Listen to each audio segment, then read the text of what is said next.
అందరికీ నమస్కారం. అమ్మ ప్రసాద్.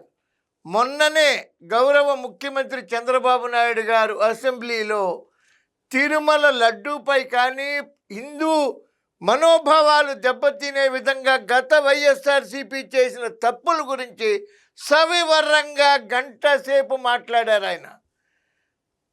రామతీర్థంలో తల నరకటం మొదలు పెట్టుకుని 7 కొండలు కాదు 2 కొండలు అంటూ సిట్ రిపోర్టు ప్రకారం తిరుపతిలో లడ్డూలో జరిగిన అడల్ట్రేషన్ గురించి కానీ, తర్వాత బ్రిటిష్ వాళ్ళు కూడా తిరుపతి జోలికి వెళ్ళలేదు, అయినా వైఎస్ఆర్సీపీ ప్రభుత్వం వెళ్ళింది.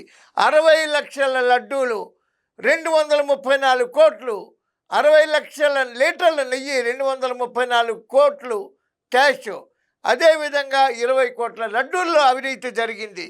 చిన్నప్పన్న అకౌంట్లో కోట్ల రూపాయలు ఎలా వచ్చాయి? అన్యమత ప్రచారం చేసి తిరుపతి టిక్కెట్ల వెనకాల క్రైస్తవ ప్రచారం జరగలేదా?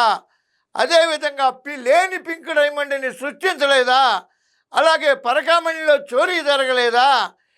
తిరుమల డిక్లరేషన్ ఎందుకు క్యాన్సిల్ చేశారు? ఎంతో పవిత్రమైనటువంటి తిరుపతే కాదు, మన గురువాయూరులోని అన్ని చోట్ల కూడా డిక్లరేషన్ ఇచ్చి దర్శనం చేసుకోవాలి, దాన్ని ఎందుకు క్యాన్సిల్ చేశారు?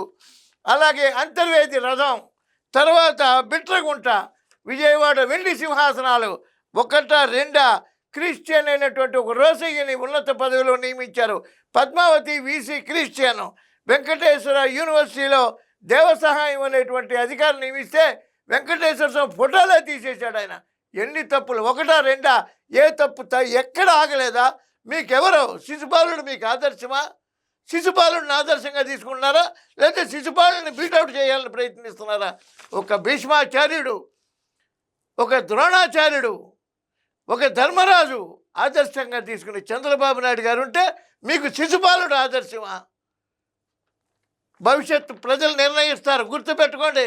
చేసిన ప్రతి తప్పుకి వడ్డీతో సహితంగా వసూలు చేస్తాడు వడ్డీ కాసుల వాడు.